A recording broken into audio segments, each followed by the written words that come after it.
श्रुतिस्मृतिपुराणानामालयम् अमृतालयम् नमामि भगवत्पादशङ्करम् लोकशङ्करम् शङ्करम् शङ्कराचार्यम् केशवम् बादरायणम् सूत्रभाष्यकृतौ वन्दे भगवन्तौ पुनः पुनः भारतीकरुणापात्रम् भारतीपदभूषणम् भारतीपदमारूढम् भारतीतीर्थमाश्रये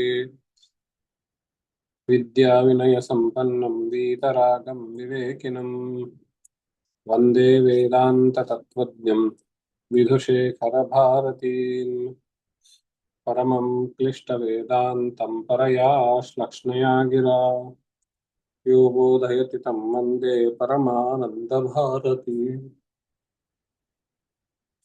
जन्माद्यस्य यतोऽन्वयादितरतश्चार्थेष्वभिज्ञस्वराट् ीले ब्रह्महृदाय आदिकवये मुह्यन्ति यत्सूरयः तेजो वारिमृदां यथा विनिमयो यत्र त्रिसर्गो मृषा धाम्ना स्वेन सदा निरस्तकुहकं सत्यं परं धीमहि ಜಿಜ್ಞಾಸುಗಳೇ, ಬಾದರಾಯಣ ಪ್ರಣೀತವಾಗಿರುವಂತಹ ಬಹಳ ಮಹತ್ವದ್ದಾಗಿರುವಂತಹ ಶ್ರೀಮದ್ ಭಾಗವತ ಮಹಾಪುರಾಣವನ್ನ ನಾವು ಕೈಗೆತ್ಕೊಂಡು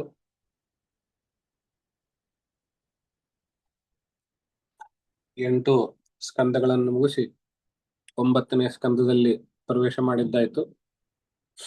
ನಿನ್ನೆ ದಿವಸ ಇಕ್ಷ್ವಾಕುವಿನ ಪೂರ್ವಪೀಠಿಕಾ ರೂಪದಲ್ಲಿ ನೋಡಿದಾಗ ಇವಾಗಿರುವಂತಹ ವೈವಸ್ವತ ಮನ್ವಂತರ, ಈ ವೈವಸ್ವತ ಮನ್ವಂತರ ಯಾರು ಇವನು ಅಂದ್ರೆ, ಹಿಂದಿನ ಮನ್ವಂತರದಲ್ಲಿ ರೈವತ ಇರಬಹುದು. ಆ ಮನ್ವಂತರದಲ್ಲಿ ದ್ರವಿಡ ಪ್ರದೇಶದ ಒಬ್ಬ ರಾಜನು ಸತ್ಯವ್ರತ ಎನ್ನುವಂತವನು. ಅವನು ಬಹಳ ತಪಶ್ಚರ್ಯಾದಿಗಳನ್ನ ಪುಣ್ಯ ಸಂಪಾದನೆಯನ್ನು ಮಾಡಿ ಇವಾಗ ವೈವಸ್ವತನಾಗಿ ಅಂದ್ರೆ ಮನುವಾಗಿ, ವೈವಸ್ವತ ಮನುವಾಗಿ ಹುಟ್ಟುತ್ತಾನೆ. ಯಾರು ಇವನು ಹುಟ್ಟುತ್ತಾನೆ ಅಂತಂದ್ರೆ, ಯಾರ ಹುಟ್ಟಿನಲ್ಲಿ ಯಾರ ಉದರದಲ್ಲಿ ಅಂತ ನೋಡಿದಾಗ ಕಶ್ಯಪ ಮತ್ತು ಅದಿತಿಯರ ಮಗನಾಗಿರುವಂತಹ ವಿವಸ್ವಾನ್ ಎನ್ನುವ ದ್ವಾದಶಾದಿತ್ಯರಲ್ಲಿ ಮೊದಲನೆಯದಾದ ಸೂರ್ಯನ ಸಂಜ್ಞಾ ಎಂಬ ಮಡದಿಯಲ್ಲಿ ಶ್ರಾದ್ದದೇವ ಎಂಬ ಹೆಸರಿನಿಂದ ಆ ದ್ರವಿಡೇಶ್ವರನು, ಆ ಸತ್ಯವೃತನು ಇವಾಗ ಹುಟ್ಟುತ್ತಾನೆ. ಅವನೇ ಈಗಿರುವಂತಹ ನಮ್ಮ ಚಾಲ್ತಿಯಲ್ಲಿರುವಂತಹ ಮನು. ಇವನು ಶ್ರದ್ಧಾ ಅನ್ನುವಂತಹ ಮದುವೆಯಾಗಿ, ಶ್ರದ್ಧಾದೇವಿಯನ್ನ ಮದುವೆಯಾಗಿ ಬಹಳ ವರ್ಷದವರೆಗೆ ಸಂತಾನ ಅದೆಲ್ಲ ಆಗಿಲ್ಲ ಅನ್ನೋ ಕಾರಣಕ್ಕೆ ಅದೆಲ್ಲ ನಿನ್ನೆ ಕಥೆಯನ್ನ ನೋಡಿದ್ವಲ್ವಾ. ಸುಯಜ್ಞ ಅನ್ನುವಂಥವನು ಮುಂಚೆ ಇಲಾ ಅನ್ನೋದು ಹುಟ್ಟಿ ಆಮೇಲೆ ಸುಯಜ್ಞ ಎನ್ನುವಂಥವನು ಆಗ್ತಾನೆ ವಸಿಷ್ಠರ ಒಂದು ತಪೋಬಲದಿಂದ ಅನ್ನುವಂಥದ್ದು. ಆ ಸುಯಜ್ಞನು ಮೇರು ಪರ್ವತದ ಆಚೆಗೆ ಒಂದು ಜಿಂಕೆಯನ್ನ ಬೆನ್ನಟ್ಟಿಕೊಂಡು ಬೇಟೆಗೆ ಹೋದಾಗ ಒಂದು ನಿರ್ದಿಷ್ಟವಾದಂತಹ ವನವನ್ನ ಪ್ರವೇಶ ಮಾಡಿದ ತಕ್ಷಣ ಅಲ್ಲಿರುವಂತಹವರೆಲ್ಲರೂ ಸ್ತ್ರೀ ಆಗ್ಬಿಡ್ತಾರೆ. ಹಾಗೇನೆ ಸೈನಿಕರು, ಕುದುರೆ ಎಲ್ಲದು. ಅದಕ್ಕೆ ಪರೀಕ್ಷಿತನ ಕಥೆ, ಇದ್ರ ಹಿನ್ನೆಲೆ ರಹಸ್ಯ ಕೇಳಿದಾಗ, ಹಿಂದೆ ಗೌರೀಶಂಕರರು ಶಿವಪಾರ್ವತಿಯರು ಆ ಪ್ರಾಂತದಲ್ಲಿ ವಿಹಾರಕ್ಕೆ ಬಂದಾಗ ದೇವತೆಗಳು ಇವರು ಏಕಾಂತವನ್ನ ಗಮನಿಸದೇನೆ ಆ ಪ್ರಾಂತವನ್ನ ಬಂದಾಗ ಗೌರಿಗೆ ಲಜ್ಜೆ ಉಂಟಾಗ್ತದೆ. ಅದನ್ನು ಗಮನಿಸಿರುವಂತಹ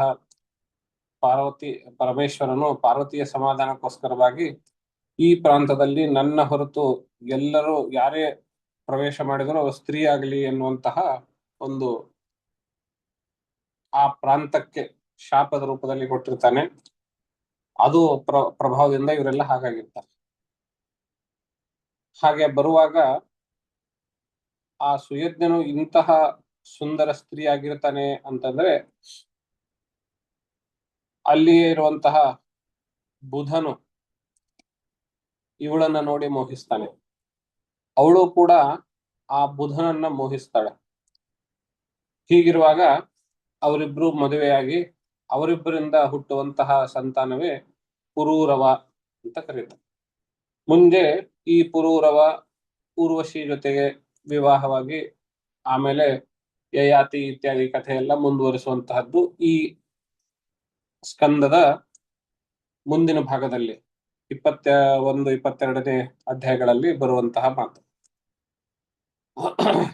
ಇಲ್ಲಿಗೆ ಆ ಸುಯಜ್ಞನು ಹೆಣ್ಣಾಗಿರೋದನ್ನು ಕಂಡಂತಹ ತಂದೆ ಶ್ರಾದ್ದದೇವ ಬಹಳ ಬೇಜಾರು ಮಾಡ್ಕೊಂಡಾಗ ಮತ್ತೆ ವಸಿಷ್ಠರು ಶಿವನ ಒಂದು ಮಾತಿನಿಂದಲೇನೆ ಇವನು ಹೆಣ್ಣಾಗಿರೋದು ಅನ್ನೋದನ್ನು ಗಮನಿಸಿ ಶಿವನನ್ನು ಕುರಿತು ತಪಶ್ಚರ್ಯವನ್ನು ಮಾಡಿ ಮತ್ತೆ ಅವನಿಂದ ವರ ಪಡಿತಾನೆ.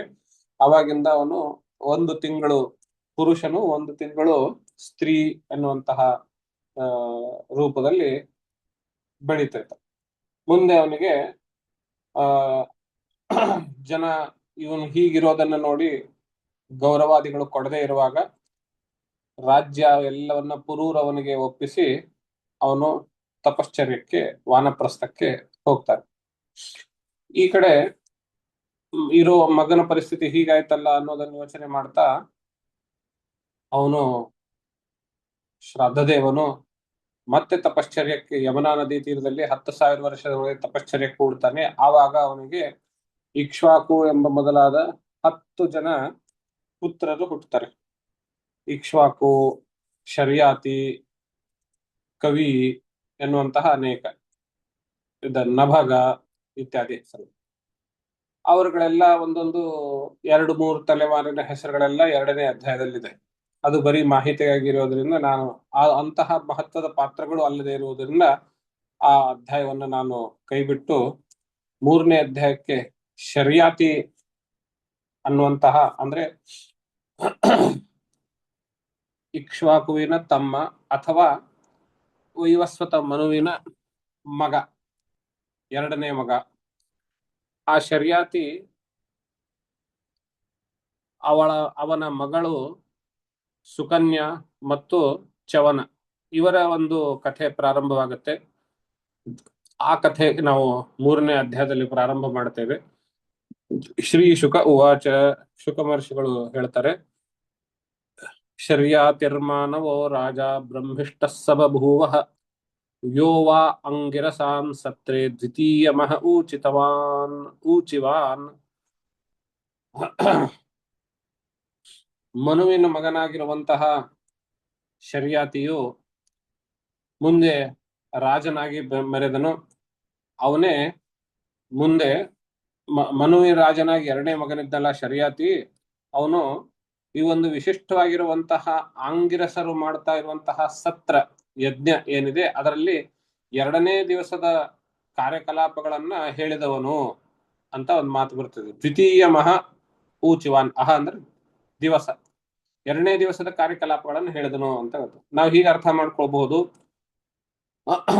ಅಂಗಿರಸರು ಮಾಡ್ತಾ ಇರುವಂತಹ ಆ ಯಜ್ಞ ಏನಿದೆ ಆ ಯಜ್ಞಕ್ಕೆ 2ನೇ ದಿವಸದ ಕಾರ್ಯಕಲಾಪಗಳ ಮಂತ್ರ ದ್ರಷ್ಟ ಅಥವಾ ಋಷಿ ಇವನೇ ಆಗಿದ್ನೋ, ಶರ್ಯಾತಿ ಆಗಿದ್ನೋ, ಅಂತಹ ಜ್ಞಾನಿ ಆಗಿದ್ನೋ ಅನ್ನೋ ರೀತಿಯಲ್ಲಿ ನಾವು ಅದನ್ನ ಗ್ರಹಿಸಬಹುದು. ಸುಕನ್ಯಾನ ಮತಸ್ಯಾಸೀತ್ ಕನ್ಯಾ ಕಮಲಲೋಚನ ತಯಾ ಸಾರ್ಧಂ ವನಗತೋ ಅಗಮಚ್ಚವನಾಶ್ರಮಂ. ಒಮ್ಮೆ ಆ ಶರ್ಯಾತಿಯು ತನ್ನ ಮಗಳಾಗಿರುವಂತಹ ಸುಕನ್ಯಾ ಅವಳ ಜೊತೆಗೆ ಸೇರಿಕೊಂಡು ಚವನ ಮಹರ್ಷಿಯ ಆಶ್ರಮಕ್ಕೆ ತನ್ನ ಸೈನ್ಯ ಪರಿವಾರದೆಲ್ಲ ಜೊತೆಗೆ ಸೇರಿಸ್ಕೊಂಡು ಹೋಗಿರ್ತಾನೆ. ಸಹಜವಾಗಿ ಮಗಳು ಹೊರಟಿದ್ದಾಳೆ ಅಂತಂದ್ರೆ ಮಗಳ ಸಖಿಯರು ಎಲ್ಲರೂ ಜೊತೆಗೆ ಹೋಗಿರ್ತಾರೆ, ಪರಿವಾರ ಸಹಿತವಾಗಿ ಹೋಗಿರ್ತಾರೆ. ರಾಣಿ ಇರ್ಲಿಕ್ಕಿಲ್ಲ, ಮಗಳು ಮತ್ತು ಅವಳ ಗೆಳತಿಯರು, ರಾಜನು ಅವರ ಸೈನ್ಯರು ಎಲ್ಲರೂ ಸೇರಿಬಿಟ್ಟು ಚವನಾಶ್ರಮಕ್ಕೆ ಹೋಗ್ತಾ ಇರುವಾಗ ಅಲ್ಲಿ ಚವನರು ಕಾಣಿಸೋದಿಲ್ಲ. ಆಶ್ರಮದಲ್ಲಿ ಎಲ್ಲಿದ್ದಾರೆ ಅಂತ ಹೇಳಿ ನೋಡ್ತಾ ಇರುವಂತಹ ಸಂದರ್ಭದಲ್ಲಿ ಆ ಸುಕನ್ಯಾ ಅನ್ನುವಂತಹ ಹುಡುಗಿ ಬಾಲವಯಸ್ಸು, ಅಂದ್ರೆ ಬಾಲವಯಸ್ಸು ಅಂತಂದ್ರೆ ತೀರಾ ಶಿಶು ಅಂತೇನಲ್ಲ, ಕನ್ಯೆ. ಅವಳು ಗೆಳತಿಯ ಜೊತೆ ಆಚೆ ಈಚೆ ಆ ಆಶ್ರಮದ ಪರಿವಾರವನ್ನ ನೋಡ್ತಾ ಆನಂದಿಸ್ತಾ ಹೋಗ್ತಾ ಇರುವಾಗ ಅಲ್ಲಿ ಒಂದು ಹುತ್ತು ಆ ಹುತ್ತಿನ ಒಳಗೆ ಎರಡು ಮಿಂಚು ಹುಳುಗಳ ತರ ಆಟ ಆಡ್ತಾ ಇರೋದು ಕಾಣುತ್ತೆ. ಆ ಮಿಂಚು ಹುಳುಗಳನ್ನ ನೋಡಿ ಇಲ್ಲಿ ಹುಳುಗಳಿದ್ದಾವೆ ಅಂತ ಗ್ರಹಿಸಿ ಅವಳು ಆಕರ್ಷಿತವಾಗಿ ಒಂದು ಮುಳ್ಳಿನಿಂದ ಆ ಹುತ್ತಿನ ಒಳಗಡೆ ಹಾಕಿ ಆ ಮಿಂಚು ಹುಳುವನ್ನ ಚುಚ್ಚುತ್ತಾಳೆ.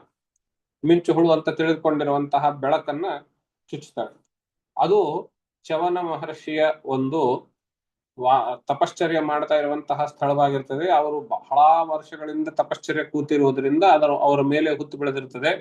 ಅವರಲ್ಲಿ ತಪಸ್ಸಿನ ತೇಜಸ್ಸು ಆ ಹುಳುವಿನ ಪ್ರಕಾಶದ ರೂಪದಲ್ಲಿ ಆ ಹುತ್ತದ ಒಳಗಡೆಯಿಂದ ಕಂಡಿರುತ್ತೆ. ಹಾಗಾಗಿ ಇವಳು ಅರಿವಿಲ್ಲದೇನೆ ಹಿಂಸೆ ಮಾಡಿದ್ದು ಅಥವಾ ಚುಚ್ಚಿರೋದು ಚವನ ಮಹರ್ಷಿಗೆ ಆಗುತ್ತೆ. ಅದರಿಂದ ಅವನು ರಕ್ತಸ್ರಾವ ಆಗುತ್ತೆ, ಅವಳು ಗಾಬರಿ ಆಗ್ತಾಳೆ. ಅದರ ಪರಿಣಾಮವಾಗಿ ರಾಜನ ಜೊತೆಗೆ ಬಂದಿರುವಂತಹ ಎಲ್ಲಾ ಸೈನಿಕರಿಗೂ ಒಂದು ರೀತಿಯ ಸ್ತಬ್ಧತೆ ಉಂಟಾಗುತ್ತೆ. ಯಾವುದೇ ರೀತಿಯ ಚಲನೆವನೆಗಳಿಲ್ಲ. ಉಸಿರಾಟ ಒಂದು ಬಿಟ್ರೆ ಶರೀರದ ಯಾವ ಕೆಲಸಗಳು ಮಾಡ್ತಾ ಇಲ್ಲ. ಜೀರ್ಣಕ್ರಿಯೆ ಇಲ್ಲ, ಮಲಮೂತ್ರ ವಿಸರ್ಜನೆ ಇಲ್ಲ, ಕೂತ್ಕೊಳ್ಳೋದು, ನಿಲ್ಲೋದು, ಅಡ್ಡಾಡೋದು, ನೋಡೋದು, ಕೈ ಕಾಲು ಆಚೆ ಈಚೆ ಮಾಡೋದು, ಈ ತರ ಪರಿಸ್ಥಿತಿ ಆದಾಗ ರಾಜನಿಗೆ ಆಶ್ಚರ್ಯಚಕಿತವಾಗ್ತಾನೆ. ಏನಿದು ಹೀಗಾಯ್ತಲ್ಲ, ಚವನ ಮಹರ್ಷಿಗಳು ಮಹಾ ತಪಸ್ವಿಗಳು, ಯಾರಾದ್ರೂ ನಮ್ಮ ಸೈನಿಕರ ಪರವಾಗಿ ಅಥವಾ ನಮ್ಮ ಗುಂಪಿನಲ್ಲಿರುವಂತವ್ರು ಯಾರಾದ್ರೂ ಒಬ್ರು ಅವ್ರಿಗೆ ಏನಾದ್ರೂ ಅಪಚಾರವನ್ನ ಮಾಡಿದ್ರು, ಅಗೌರವವನ್ನು ತೋರಿದ್ರು ಎನ್ನುವಂತಹ ರೀತಿಯಲ್ಲಿ ಎಲ್ಲರನ್ನು ವಿಚಾರಿಸ್ತಾ ಇರುವಂತಹ ಸಂದರ್ಭದಲ್ಲಿ ಅವಾಗ ಅವಳ ಮಗಳು ಶರ್ಯಾತಿಯ ಮಗಳು ಸುಕನ್ಯಾ ಹೆದರ್ಕೊಂಡು ನಡೆದಿರುವಂತಹ ಘಟನೆಯನ್ನು ತಂದೆಗೆ ಹೇಳ್ತಾಳೆ. ಸುಕನ್ಯಾ ಪ್ರಾಹ ಪಿತರಂ ಭೀತಾ ಕಿಂಚಿತ್ ಕೃತಂ ಮಯ ದ್ವೇ ಜ್ಯೋತಿಷಿ ಅಜಾನಂತ್ಯ ನಿರ್ಭಿನ್ನೆ ಕಂಟಕೇನ ವೈ. ಹೆದರ್ಕೊಂಡು ತಂದೆ ಹೇಳ್ತಾಳೆ, ಎರಡು ಬೆಳಕುಗಳು ಕಾಣ್ತಾ ಇತ್ತು ಆ ಹುತ್ತಿನ ಒಳಗಡೆ. ಅದನ್ನ ನೋಡಿ ನಾನು ಕಂಟಕದಿಂದ ಅಂದ್ರೆ ಮುಳ್ಳಿನಿಂದ ಆ ಬೆಳಕನ್ನ ನಾನು ಚಿನ್ನ ಮಾಡಿದೆ, ಚುಚ್ಚಿದೆ ಅಂತ ಹೇಳ್ತಾರೆ. ಆವಾಗ ತಂದೆ ಬಹಳ ಬೇಸರಗೊಂಡು ಎಂಥ ಅಪಚಾರ ಆಗೋಯ್ತು ಅಂತ ತಿಳಿದುಕೊಂಡು ಆ ಹುತ್ತಿನ ಪಕ್ಕದಲ್ಲಿ ನಿಂತು ಚವನ ಮಹರ್ಷಿಗೆ ಅನೇಕಾನೇಕ ರೀತಿಯಲ್ಲಿ ತನ್ನ ಮಗಳ ಮಾಡಿರುವಂತಹ ತಿಳಿಯದೆ ಮಾಡಿರುವಂತಹ ಅಪರಾಧವನ್ನು ಕ್ಷಮಿಸಬೇಕು ಎಂಬಂತಹ ರೀತಿಯಲ್ಲಿ ಬಹಳ ರೀತಿಯಲ್ಲಿ ಅವಳಿಗೆ ಸಂತೈಸಲು ಪ್ರಾರ್ಥನೆ ಮಾಡ್ಕೊಳ್ತಾನೆ, ಕ್ಷಮೆ ಇತ್ಯಾದಿಗಳನ್ನ ಹೇಳ್ತಾನೆ.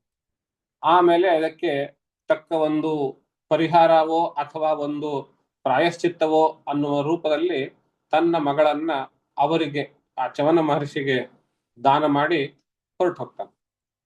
ಮಗಳಾದ್ರೂ ಕೂಡ ತಂದೆ ನನಗೆ ಇವಳರ ಜೊತೆಗೆ ದಾನ ಮಾಡಿದ್ದಾರೆ ಅಂದ್ರೆ ಇವರೇ ನನ್ನ ಪತಿ ಎಂಬಂತಹ ರೀತಿಯಲ್ಲಿ ಅವನ ಮನಸ್ಸನ್ನ ಅರ್ಥ ಮಾಡಿಕೊಂಡು ಅವ್ರಿಗೆ ಏನೇನು ಬೇಕೋ ಆ ಎಲ್ಲಾ ಕೆಲಸಗಳನ್ನ ಸೇವೆ ಸಾಮಗ್ರಿಯಲ್ಲಿ ತೊಡಗುತ್ತಾಳೆ.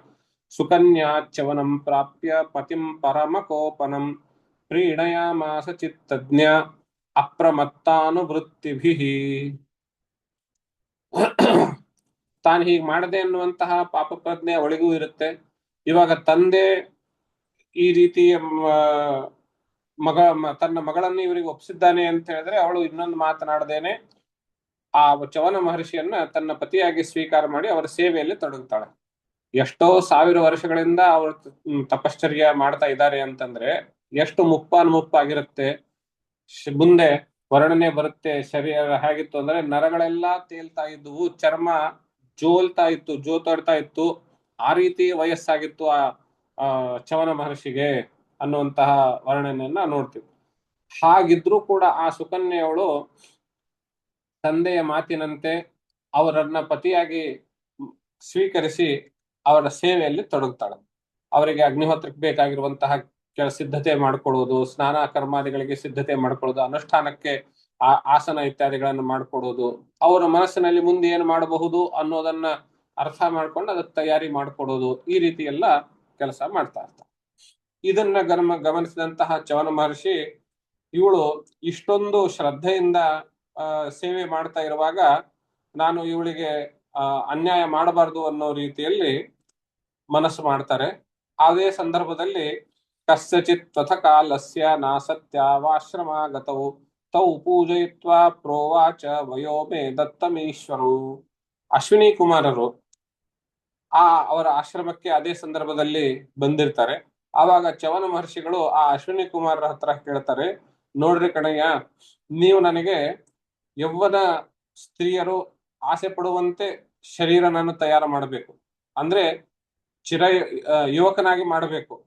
ಹಾಗೆ ಮಾಡೋದಾದ್ರೆ ನಾನು ನಿಮಗೆ ಇಲ್ಲಿವರೆಗೂ ನಿಮ್ಮ ಪಾಲಿಗೆ ಸಿಗದೇ ಇರುವಂತಹ ಸೋಮದ ಹವಿರ್ಭಾಗವನ್ನ ನಾನ್ ನಿಂಗೆ ಕೊಡ್ತೇನೆ ಅಂತ ಅವ್ರು ಹೇಳ್ತಾರೆ. ಏನಿದ್ರ ಅರ್ಥ ಸೋಮದ ಹವಿರ್ಭಾಗ ಅಂತ ಕೇಳಿದಾಗ, ಸೋಮ ಅನ್ನುವಂತಹದ್ದು ಒಂದು ಅಗ್ನಿಯಲ್ಲಿ ಅರ್ಪಿಸುವಂತಹ ಒಂದು ಹವಿಸ್ಸು. ಸೋಮಯಾಗ ಅಂತ ಒಂದು ಯಾಗ ಇರುತ್ತೆ. ಆ ಯಾಗ ಮಾಡುವಾಗ ಆ ಯಾಗದ ಪ್ರಧಾನ ಹವಿಸ್ಸು ಇದು ಸೋಮ ಆಗಿರುತ್ತೆ. ಇದು ಒಂದು ವಿಶಿಷ್ಟ ವೃಕ್ಷದ ತೊಗಟೆಯನ್ನು ಬಿಸಿ ಮಾಡಿ ಆ ತೊಗಟೆಯಿಂದ ರಸ ತೆಗೆದಿರ್ತಾರೆ. ಇದು ಸೋಮರಸ ಅಂತ ಕರ್ಕೊಳ್ತದೆ. ಈ ಆಧುನಿಕ ಅಥವಾ ಸಂಸ್ಕೃತ ಭಾರತೀಯ ಒಂದು ಪರಂಪರೆ ಗೊತ್ತಿಲ್ಲದೆ ಇರುವವರು ಈ ಸೋಮರಸವನ್ನ ಹೆಂಡ ಅನ್ನೋ ಅರ್ಥವನ್ನ ಬದಲಾಯಿಸಿದ್ದಾರೆ, ಅಪಾರ್ಥವನ್ನ ಮಾಡಿರ್ತಾರೆ. ಒಂದು ವಿಶಿಷ್ಟವಾಗಿರುವಂತಹ ಪುಣೆನಲ್ಲಿರುವಂತಹವರೊಬ್ರು ಬಹಳ ಪ್ರಸಿದ್ಧವಾಗಿದ್ದಾರೆ, ಸಂಸ್ಕೃತದ ಸಾಹಿತ್ಯದಲ್ಲಿ ಬಹಳ ಕೆಲಸ ಮಾಡಿದ್ದಾರೆ. ವಿಷ್ಣು ಭಂಡಾರ್ಕರ್ ಕರೆಕ್ಟ್, ಭಂಡಾರ್ಕರ್. ಅವರು ಈ ಸೋಮರಸದ ತೊಗಟೆ ಯಾವುದು ಅನ್ನೋದನ್ನ ಪತ್ತೆ ಹಚ್ಚಿ ಅವರ ಓಆರ್ಐನಲ್ಲೆಲ್ಲ ಅದಕ್ಕೆ ವಿವರಣೆಗಳನ್ನೆಲ್ಲ ಸಾಕಷ್ಟು ಕೊಟ್ಟಿದ್ದಾರೆ. ಅದನ್ನ ನಾವು ಗಮನಿಸಬಹುದು. ತೊಗಟೆಯ ರಸ ಅದು. ಆ ಸೋಮಯಾಗದಲ್ಲಿ ಹಾಕಿರುವಂತಹ ಹವಿಸ್ಸು ಅದು ಇಂದ್ರಾದಿ ಬೇರೆ ಬೇರೆ ದೇವತೆಗಳಿಗೆ ಅದರ ಹವಿರ್ಭಾಗ ಅನ್ನೋದು ಸಿಗ್ತಾ ಇತ್ತು. ಈ ಅಶ್ವಿನಿ ಕುಮಾರರಿಗೆ ಅದರ ಹವಿರ್ಭಾಗ ಸಿಗ್ತಾ ಇರಲಿಲ್ಲ.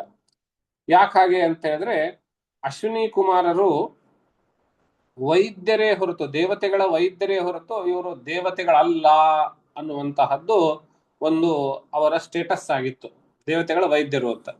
ನಾವು ಸೃಷ್ಟಿಯ ಇದನ್ನೆಲ್ಲ ನೋಡಿದ್ರು, ಅಮರಕೋಶ ಇತ್ಯಾದಿಗಳನ್ನು ನೋಡಿದ್ರು ಇವರು ರಾಕ್ಷಸ ಕುಲದಿಂದ ಹುಟ್ಟಿರುವಂತವ್ರು ಅನ್ನೋದನ್ನು ನಾವು ನೋಡ್ತೇವೆ. ಆ ಕಾರಣವೂ ಇರ್ಬೋದು. ಒಟ್ಟಾರೆಯಾಗಿ ಅಶ್ವಿನಿ ಕುಮಾರರಿಗೆ ಸೋಮಭಾಗದ, ಅಂದ್ರೆ ಈ ದೇವತೆಗಳಿಗೆ ಯಾರು ಈ ಸೋಮವನ್ನ ಗ್ರಹಿಸ್ತಾರೆಯೋ ಅವರಿಗೆ ಸೋಮಪ ಅಂತ ಹೆಸರು. ಈ ಮದುವೆ ಮಾಡಿದಾಗ ಮಂಗಲ ಸೂತ್ರ ಧಾರಣೆಯಾದ ನಂತರ ಪುರೋಹಿತರೆಲ್ಲರೂ ಅವಳಿಗೆ, ಆ ವಧುಗೆ ಆಶೀರ್ವಚನ ಮಾಡ್ತಾರೆ. ಅವಿಧವಾ ಭವ ವರ್ಷಾಣಿ ಶತಂ ಸಾಗ್ರಂತು ಸುವ್ರತ ಅನ್ನುವಂತಹ 4-5 ಶ್ಲೋಕಗಳಿದಾವೆ. ಅದರಲ್ಲಿ ಬರ್ತದೆ, ಭರ್ತಾತೆ ಸೋಮಪ ನಿತ್ಯಂ ಭವೇ ಧರ್ಮ ಪರಾಯಣ. ನಿನ್ನ ಯಜಮಾನ ಪ್ರತಿನಿತ್ಯವೂ ಧರ್ಮಪರಾಯಣನಾಗಿ ಸೋಮಪನಾಗ್ಲಿ ಅಂತ ಆಶೀರ್ವಾದ ಮಾಡ್ತಾರೆ. ಸೋಮಪನಾಗ್ಲಿ ಅಂದ್ರೇನು? ಅಗ್ನಿಹೋತ್ರ ದೀಕ್ಷೆಯನ್ನ ಮಾಡಿಕೊಂಡು ಸೋಮಯಾಗವನ್ನ ಸೋಮಯಾಗವನ್ನು ಮಾಡಿದವರಿಗೆ ಸೋಮಪ ಅಂತ ಕರೀತಾರೆ, ಸೋಮಪನಾಗ್ಲಿ ಅಂತ. ಹೀಗೆ ಆ ಶ್ರೌತ ಯಾಗದಲ್ಲಿ ಸೋಮ ಅನ್ನುವಂತಹದಕ್ಕೆ ಬಹಳ ಮಹತ್ವದ್ದಾಗಿದೆ. ಆ ಹವಿಸ್ಸಿನ ಭಾಗವನ್ನ ಇಂದ್ರಾದಿ ದೇವತೆಗಳಿಗೆ ಕೊಡ್ತಾ ಇದ್ರು ಅಲ್ಲಿವರೆಗೂ, ಈ ಅಶ್ವಿನಿ ದೇವತೆಗಳಿಗೆ ಕೊಡ್ತಾ ಇರಲಿಲ್ಲ.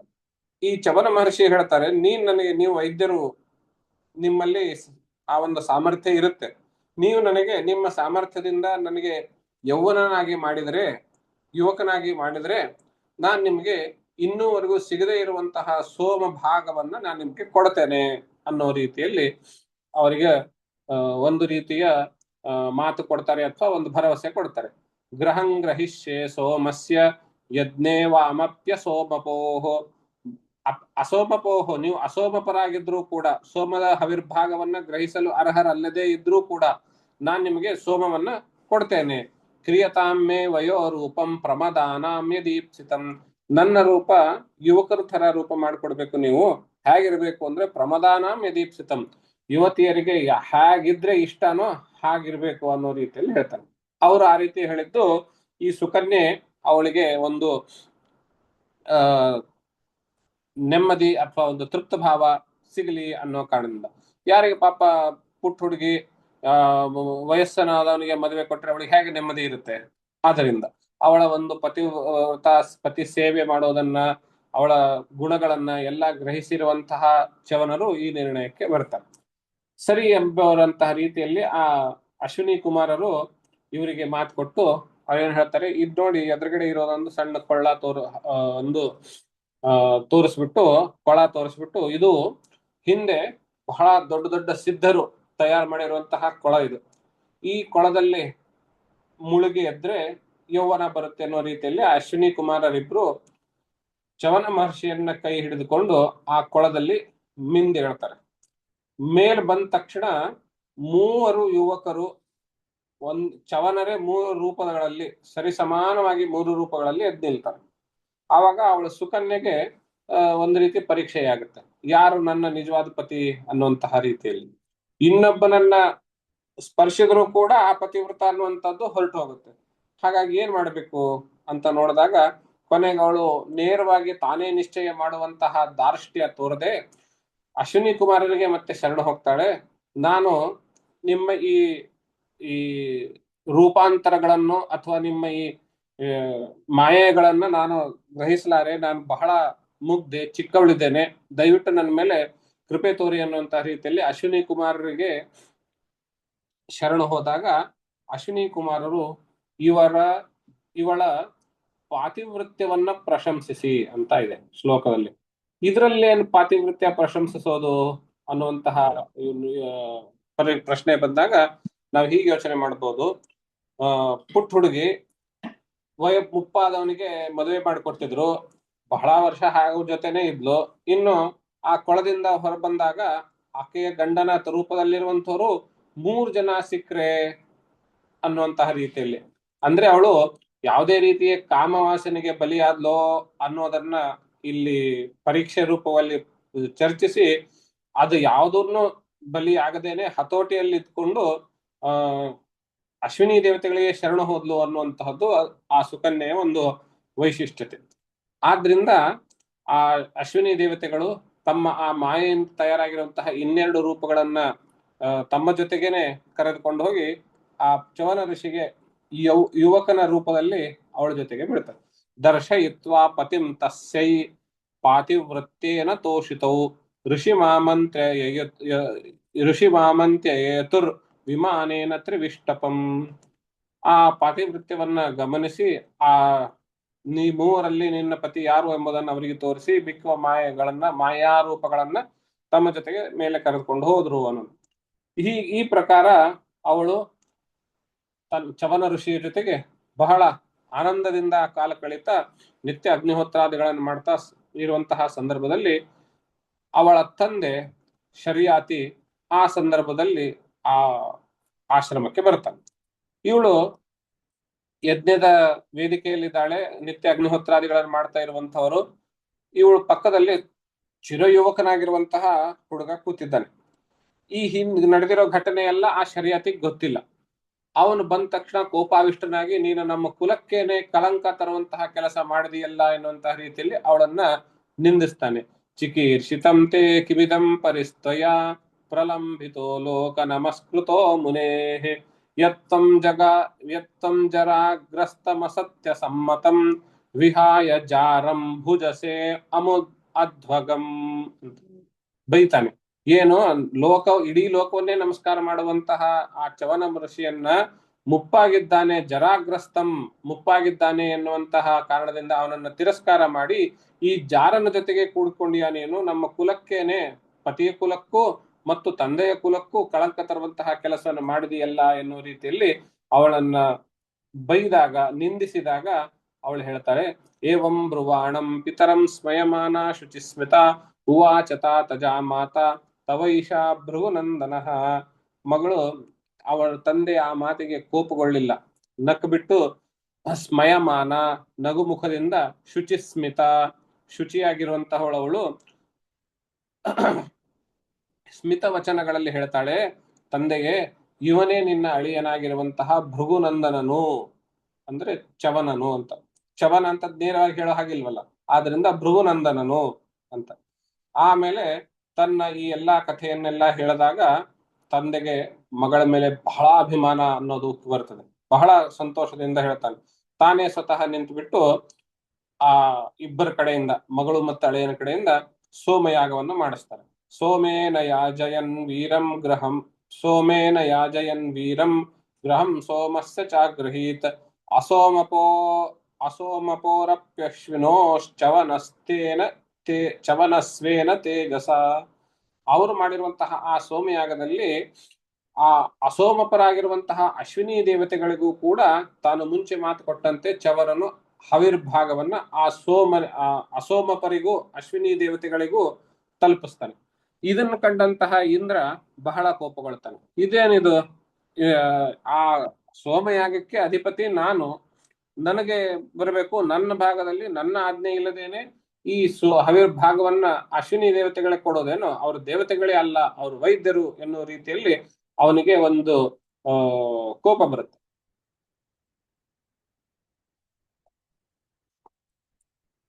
ಕೋಪ ಬಂದು ತನ್ನ ಕೈಯಲ್ಲಿರುವಂತಹ ವಜ್ರಾಯುಧವನ್ನು ತೆಗೆದುಕೊಂಡು ಅವರನ್ನ ಸಂಹರಿಸಲಿಕ್ಕೆ ಹೋಗ್ತಾನೆ.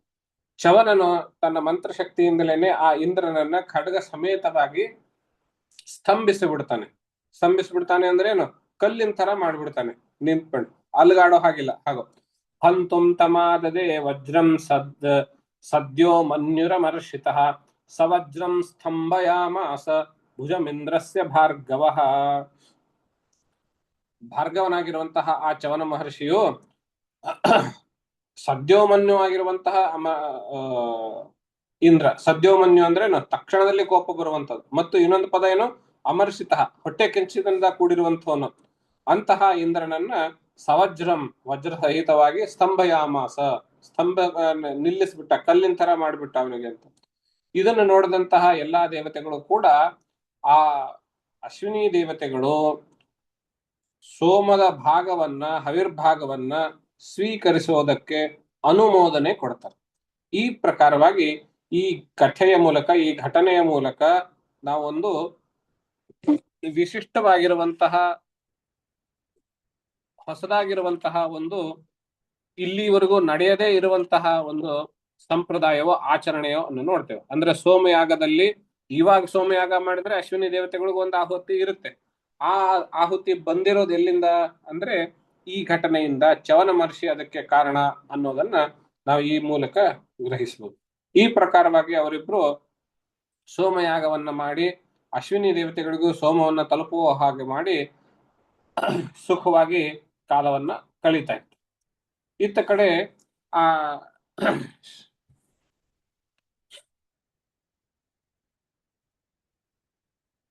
ಶರ್ಯಾತಿಗೆ ಉತ್ತಾನ ಬರ್ಹಿ ಆನರ್ತ ಭೂರಿಷೇಣ ಎನ್ನುವಂತಹ 3 ಜನ ಗಂಡು ಮಕ್ಕಳು.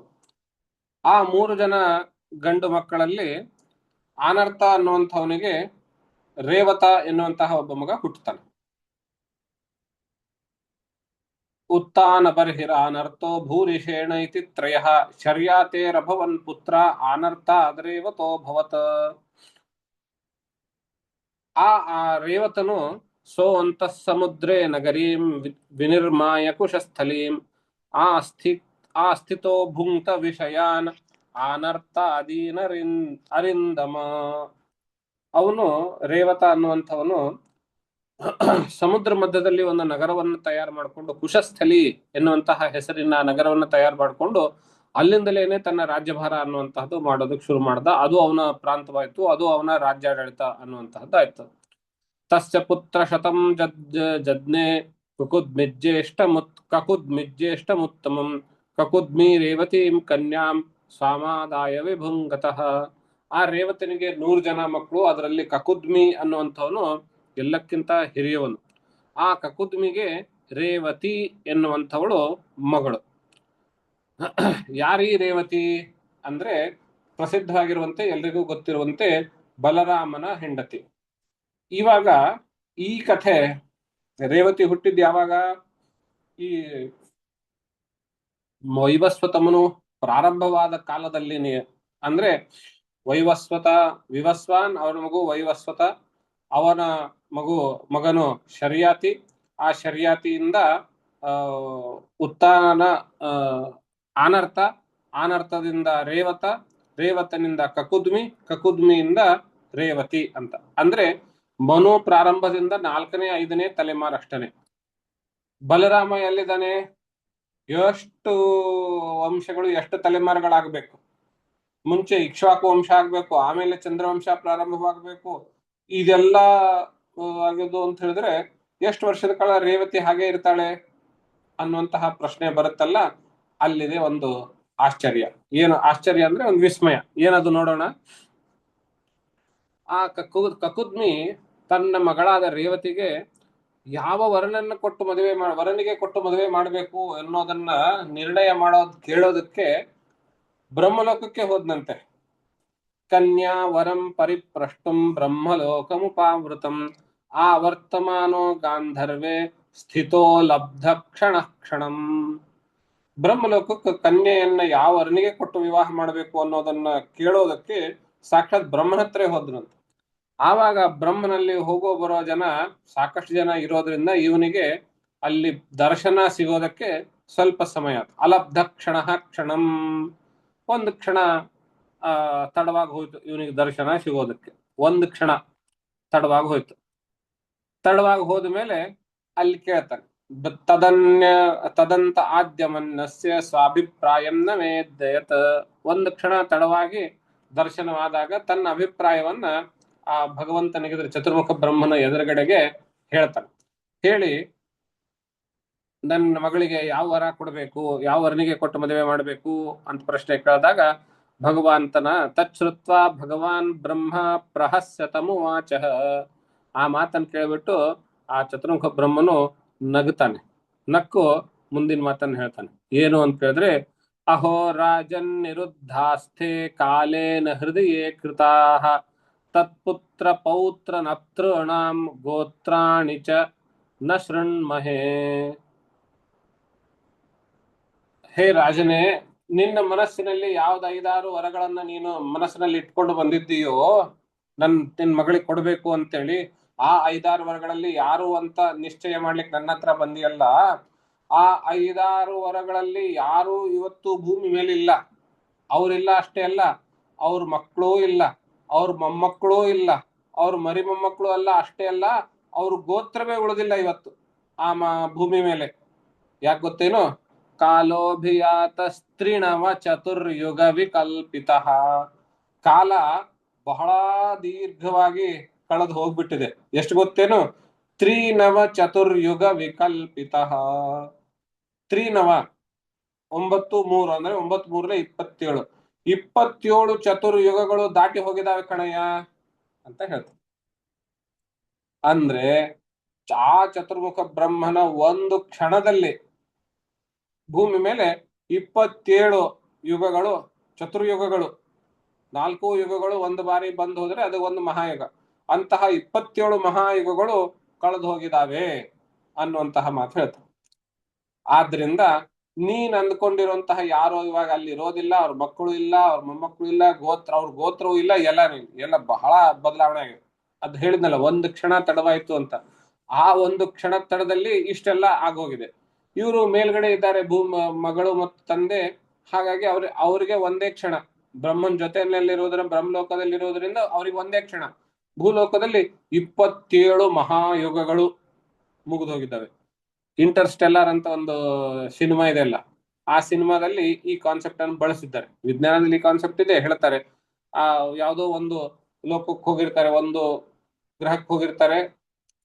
2 ಗಂಟೆ ಅಲ್ಲಿದ್ದು ಬರೋದ್ರಾಗ ಈ ಕಡೆ ಎಷ್ಟೋ ವರ್ಷಗಳು ಆಗೋಗಿರ್ತವೆ ಇಂಟರ್ಸ್ಟೆಲ್ಲಾರ್ ಅಲ್ಲಿ. ಆ ತರ ಹಾಗೆ ಒಂದು ಕ್ಷಣ ಆ ಬ್ರಹ್ಮಲೋಕದಲ್ಲಿ ತಂದೆ ತಾಯಿಗೆ ತಡ ಆಗಿರೋದ್ರಿಂದ ಇಷ್ಟೆಲ್ಲ ಆಗೋಗಿದೆ. 27 ಮಹಾಯುಗಗಳು ಕಳೆದು ಹೋಗಿದ್ದಾವೆ. ಆವಾಗ ಭಗವಂತ ಹೇಳ್ತಾನೆ, ತದ್ ಗಚ್ಚ ದೇವ ದೇವಾಂಶೋ ಬಲದೇವೋ ಮಹಾಬಲಃ ಕನ್ಯಾರತ್ನಮಿದಂ ರಾಜನ್ ನರರತ್ನಾಯ ದೇಹಿ ಭೋಹೋ. ಇವಾಗ ಭೂಲೋಕದಲ್ಲಿ ಭಗವಂತನ ನಾರಾಯಣಾಂಶನೇ ಆಗಿರುವಂತಹ ಬಲದೇವನು, ಮಹಾಬಲನಾಗಿರುವಂತಹ ಬಲದೇವನು ಭೂಲೋಕದಲ್ಲಿದ್ದಾನೆ. ನಿನ್ನ ಈ ಕನ್ಯೆಯನ್ನ ಅವನಿಗೆ ಕೊಟ್ಟು ಮದುವೆ ಮಾಡು ಅನ್ನುವಂತಹ ಮಾತನ್ನ ಹೇಳ್ತಾನೆ. ಯಾರವನು ಅಂದ್ರೆ, ಅವತೀರ್ಣೋ ನಿಜಾಂಶೇನ ಪುಣ್ಯಶ್ರವಣ ಕೀರ್ತನ. ಭಗವಂತನೇ ನಾರಾಯಣನು ತನ್ನ ನಿಜಾಂಶದಿಂದಲೇ ಸ್ವಾಂಶದಿಂದಲೇನೆ ಬಲರಾಮನ ರೂಪದಲ್ಲಿ ಹುಟ್ಟಿದ್ದಾನೆ ಅನ್ನುವಂತಾರು ಬಂದಿದೆ. ಈ ಎಷ್ಟೋ ಕಡೆ ದಶಾವತಾರದ ಲಿಸ್ಟ್ ಅಲ್ಲಿ ಬಲರಾಮನು ಒಂದು ಅವತಾರ, ಕೃಷ್ಣ ಬಲರಾಮ ಇವರನ್ನ ಎರಡು ಬೇರೆ ಬೇರೆ ಅವತಾರಗಳು ಒಟ್ಟಿಗೆ ಆಗಿದ್ದು ಅನ್ನುವಂತಹ ಒಂದು ಸಂಪ್ರದಾಯ ಇದೆ. ದಶಾವತಾರದ ಸಾಲು ಹೇಳುವಾಗ ರಾಮೋ ರಾಮಶ್ಚ ಕೃಷ್ಣಶ್ಚ ಅನ್ನುವಂತಹ ಒಂದು ಶ್ಲೋಕ ಇದೆ. ರಾಮೋ ರಾಮಶ್ಚ ಅಂದ್ರೆ ಪರಶುರಾಮ, ಶ್ರೀರಾಮ ಮತ್ತು ಕೃಷ್ಣ. ಇನ್ನೊಂದು ಶ್ಲೋಕ ಇದೆ ರಾಮೋ ರಾಮಶ್ಚ ರಾಮಶ್ಚ ಆಮೇಲೆ ಕೃಷ್ಣ. ಪರಶುರಾಮ, ಶ್ರೀರಾಮ, ಬಲರಾಮ ಆಮೇಲೆ ಕೃಷ್ಣ. ಹೀಗೆ ದಶಾವತಾರಗಳಲ್ಲಿ ಬಲರಾಮ ಮತ್ತು ಕೃಷ್ಣ ಇವೆರಡು ಇದ್ದಾರೆ ಅನ್ನುವಂತಹ ಒಂದು ಅಂಶವೂ ಇದೆ. ಇನ್ ಕೆಲವೊಂದು ಕಡೆ ರಾಮಾಯಣದ ಕೊನೆಯಲ್ಲಿ ಅಥವಾ ಭಾಗವತದ ಕೊನೆಯಲ್ಲಿ ಏನೋ ಬಲದೇವನು ಶೇಷಾವತಾರಿ ಅನ್ನುವಂತಹ ಮಾತು ಒಂದು ಶ್ಲೋಕ ಸಿಗುತ್ತೆ. ರಾಮಾಯಣದ ಕೊನೆಗೆ ಇರ್ಬೇಕದು. ಯಾಕಂದ್ರೆ ಭಾಗವತದಲ್ಲಿ ಹೇಳ್ತಾರೆ ನಾರಾಯಣ ಅಂಶನೇ ಇದ್ದಾನೆ ಅಂತ ಹೇಳ್ತಾ ಇದ್ದಾರೆ ಭಾಗವತದಲ್ಲಿ. ರಾಮಾಯಣದ ಕೊನೆಯಲ್ಲಿ ಆ ಅಂಶ ಇರಬಹುದು. ಅದನ್ನ ಇಟ್ಕೊಂಡು ಬಲದೇವರು ಶೇಷಾವತಾರಿ, ಕೃಷ್ಣನು ವಿಷ್ಣುವಿನ ಅವತಾರ ಅನ್ನೋದನ್ನ ಪ್ರಸಿದ್ಧವಾಗಿ ಮಾಡಿದ್ದಾರೆ. ಆದ್ರೆ ಭಾಗವತದಲ್ಲಿ ಬಲರಾಮನು ಕೂಡ ವಿಷ್ಣುವಿನ ಅವತಾರವೇನೆ. ನಾವು ಈ ಆಧಾರವಾಗಿ ಈ ಶ್ಲೋಕವನ್ನ ನಾವು ಹೇಳಬಹುದು. ಅವತೀರ್ಣೋ ನಿಜ ಅಂಶೇನ 8ನೇ ಸ್ಕಂದ 3ನೇ ಅಧ್ಯಾಯ 33, 34, 35 ಈ ಶ್ಲೋಕಗಳನ್ನು ನೋಡಿದಾಗ ಬಲರಾಮನು ಸಾಕ್ಷಾತ್ ನಾರಾಯಣನ ಅಂಶ, ಭಗವಂತನ ಅವತಾರ ಅನ್ನೋದನ್ನ, ವಿಷ್ಣುವಿನ ಅವತಾರ ಅನ್ನೋದನ್ನ ಇಲ್ಲಿ ಸ್ಪಷ್ಟವಾಗುತ್ತೆ. ಹೀಗಾಗಿ ಮನ್ವಂತರದ ಪ್ರಾರಂಭದಲ್ಲಿ ಅಂದ್ರೆ ಮೊದಲನೇ ಮಹಾಯುಗದಲ್ಲಿ ಹುಟ್ಟಿರುವಂತಹ ರೇವತಿ 27 ಮುಗಿದು 28ನೇ ಮಹಾಯುಗದಲ್ಲಿ ಹುಟ್ಟಿರುವಂತಹ ಬಲರಾಮನ ಜೊತೆಗೆ ವಿವಾಹವಾಗ್ತದೆ. ಇದೊಂದು ಅತ್ಯಂತ ವಿಸ್ಮಯಕಾರಿ ಘಟನೆ. ಈ ಘಟನೆಯ ಮೂಲಕ ನಮಗೆ ಒಂದು ಬಹಳ ಪ್ರಸಿದ್ಧ ಒಂದು ಟೆಸ್ಟಿಮನಿ ಅಥವಾ ಒಂದು ಪುರಾವೆ ಸಿಗುತ್ತದೆ. ಏನು ಅಂದ್ರೆ ಈಗ ನಡೆದಿರುವಂತಹ ಮಹಾಭಾರತ ಕೃಷ್ಣಾವತಾರ ಕಥೆ ಎಲ್ಲ ಏನಿದೆ ಇಲ್ಲ, ಅದು 28ನೇ ಮಹಾಯುಗದಲ್ಲಿಯೇನೆ ನಡೀತಾ ಇರೋದು. ಇವಾಗ ನಡೀತಾ ಇರುವಂತಹ ಕಲಿಯುಗ 28ನೇ ಮಹಾಯುಗ, ಅಷ್ಟಾವಿಂಶತಿತಮೇ ಕಲಿಯುಗೆ ಅಂತ ಹೇಳ್ತೀವಲ್ಲ. ಆದ್ರೆ ಈ ಕಲಿಯುಗದ ಹಿಂದೆ ಇಮಿಡಿಯೇಟ್ಲಿ ಹಿಂದೆ ಇರುವಂತಹ ದ್ವಾಪರ ಯುಗದಲ್ಲಿಯೇನೆ ನಡೆದಿದ್ದು ಅನ್ನೋದು ಇಲ್ಲಿ ಸ್ಪಷ್ಟವಾಗುತ್ತೆ. 27 ಮಹಾಯುಗ ಮುಗಿದು 28ರಲ್ಲಿ ನಡೆದಿದ್ದು ಅನ್ನೋದು ಇಲ್ಲಿ ಒಂದು ಪುರಾವೆ ಸಿಗುತ್ತದೆ, 28ನೇದ್ದು ಅಂತ. ಹಾಗಾಗಿ ಮಹಾಭಾರತದ ಕಾಲದ ಕುರುಹುಗಳು ಸಿಗ್ತಾ ಇದಾವೆ, ಪಳೆಯುಳಿಕೆಗಳು ಸಿಗ್ತಾವೆ ಅಂತ ಹೇಳಿದ್ರೆ ಏನ್ ಆಶ್ಚರ್ಯ ಅಲ್ಲ. 5000 ವರ್ಷದ ಹಿಂದಿರೋದು ಅಂತ, ಅಷ್ಟು 5500 ವರ್ಷದ ಹಿಂದಿರೋದು ಅಂತ ಅಷ್ಟು ಸಹಜವಾಗಿ ಹೇಳ್ಬಹುದು. ಆದ್ರಿಂದ ಆ ಎಲ್ಲಾ ಕಟ್ಟುಕಥೆಗಳು ಯಾವ ಕಾಲದಲ್ಲಾಯ್ತು ಅದು ಇದು ಅಂತೆಲ್ಲ ಹೇಳೋದು, ಹಾಗೆ ಹೇಳೋದೇನೆ ಕಟ್ಟುಕತೆ, ವಾಸ್ತವವಾಗಿ ನಡೆದಿದ್ದು ಅನ್ನೋದು ಗೊತ್ತಾಗ್ತದೆ.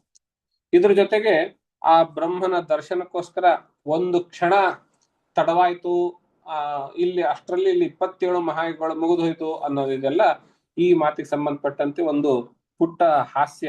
ಅದರ ಹಾಸ್ಯದ ಮೂಲಕ ಇವತ್ತಿನ ಪಾಠವನ್ನು ನಾವು ಮುಗಿಸಬಹುದು.